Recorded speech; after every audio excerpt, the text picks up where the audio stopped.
ॐ अज्ञानतिमिरान्धस्य ज्ञानाञ्जनशलाकया चक्षुरुन्मिलितं येन तस्मै श्रीगुरुवे नमः। श्रीचैतन्यमनोभीष्टं स्थापितं येन भूतले स्वयं रूप कदा मह्यं ददाति स्वपदान्तिकम्। श्री कृष्णा चैतन्य प्रभु नित्यानंद श्री अद्वैत गदाधर श्रीवासदि गौर भक्त वृंद।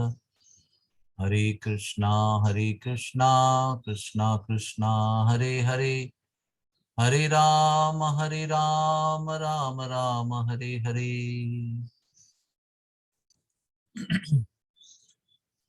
श्री चैतन्य महाप्रभु इन्होंने भगवान नाम का प्रचार करते हुए दक्षिण भारत में यात्रा किया और बहुत प्रकार के लोगों को वो मिले। उसमें से जब भी वाराणसी में वो प्रकाशानंद सरस्वती इस सन्यासी को मिले जिनके 60,000 शिष्य थे, और वाराणसी में चैतन्य महाप्रभु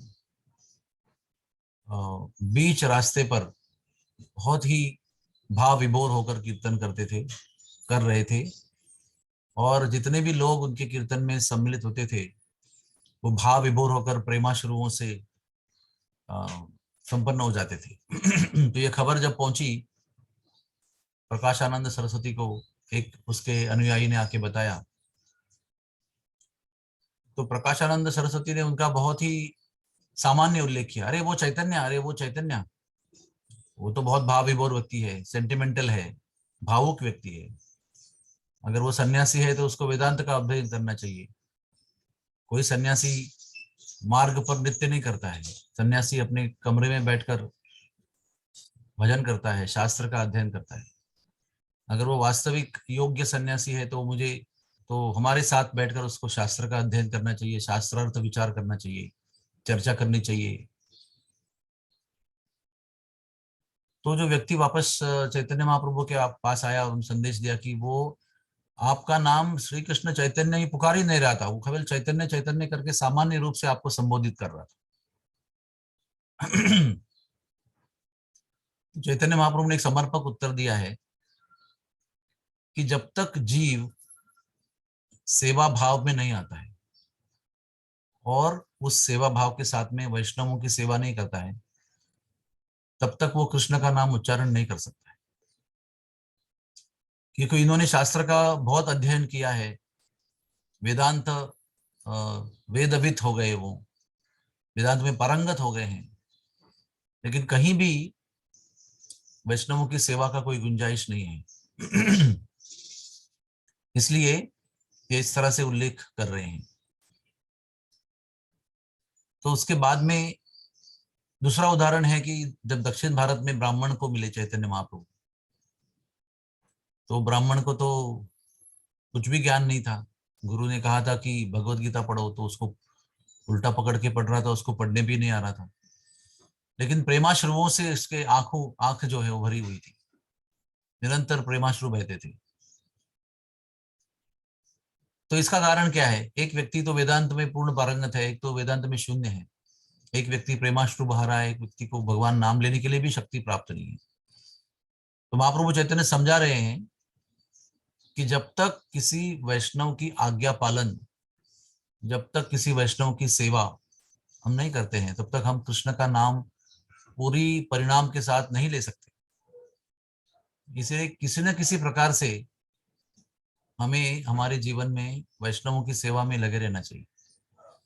उसको लगे रहने के पहले हमें सेवा प्रवृत्ति जो है, सर्विस एटीट्यूड, उसको निर्माण करना चाहिए। चाहे हमारे हाथ से कोई गलतियां हो, हम कुछ ठीक से नहीं करें काम, हमारे हाथ से कुछ दोष त्रुटियां होती रहे, लेकिन सारी अवस्था में वैष्णवों की सेवा करने की जो प्रवृत्ति है उसको बनाए रखना चाहिए। क्योंकि वैष्णवों की सेवा प्रवृत्ति होने से ही भगवान नाम अपने पूरे गौरव के साथ में हमारे जीवन में प्रकट होता है।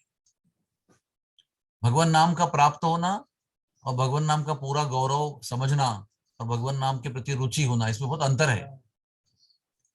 केवल भगवान का नाम लेना किसी जानकारी के बिना, ये भी अच्छा है क्योंकि भगवान का नाम एब्सोल्यूट परम सत्य है। लेकिन जैसे ब्रह्मा जी वृंदावन में आए, उनको वृंदावन का दर्शन नहीं हुआ। जब कृष्ण की शरणागति प्राप्त की तो फिर उन्हें सारे वृक्ष कल्प वृक्ष के समान दिखने लगे, सारी गायें कामधेनु के रूप में दिखने लगी, सारी रज जो है वो चिंतामणि के रूप में दर्शन होने लगा। तो वृंदावन में होते हुए भी उनको वृंदावन का दर्शन नहीं हुआ था जब तक उन्होंने भगवान की शरणागति स्वीकार नहीं की थी। उसी प्रकार से जब तक वैष्णवों की सेवा नहीं करते तब तक नाम का जो पूरा गौरव है और नाम से जो पूर्ण लाभ आपको होने वाला है वो नहीं होगा। नाम की महिमा, नाम का गौरव, नाम के प्रति आसक्ति, रुचि, प्रेम, और नाम भगवान स्वयं है, प्रभु है नाम, नाम को व्यक्ति रूप में साक्षात्कार होना, ये सब कुछ नहीं हो सकता है।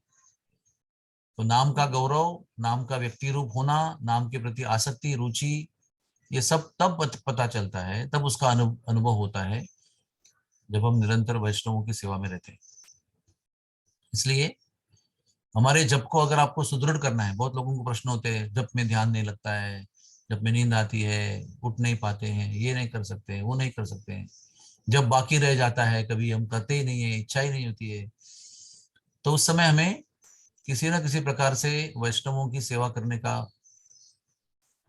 विचार करना चाहिए, योजना बनानी चाहिए, किसी न किसी प्रकार से, ये न के न प्रकार है ना। वैष्णवों की सेवा करेंगे तो नाम के लिए रुचि, नाम के लिए आसक्ति, इच्छा निर्माण हो जाएगी।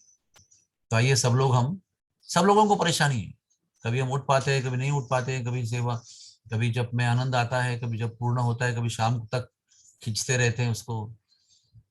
इसको वैष्णव सेवा से पुष्टित करो, फिर जप में निरंतर लगातार सातत्यपूर्ण कंटिन्यूटी के साथ हमें रुचि बनी रहेगी और हमारी साधना अच्छी तरह से आगे चलती रहेगी। इसलिए उसमें व्यवधान नहीं आना चाहिए किसी भी कीमत पर।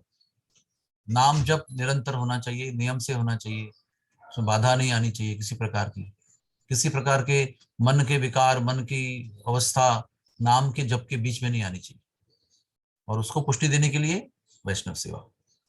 हरे कृष्णा कृष्णा कृष्णा हरे हरे, हरे राम राम राम हरे हरे।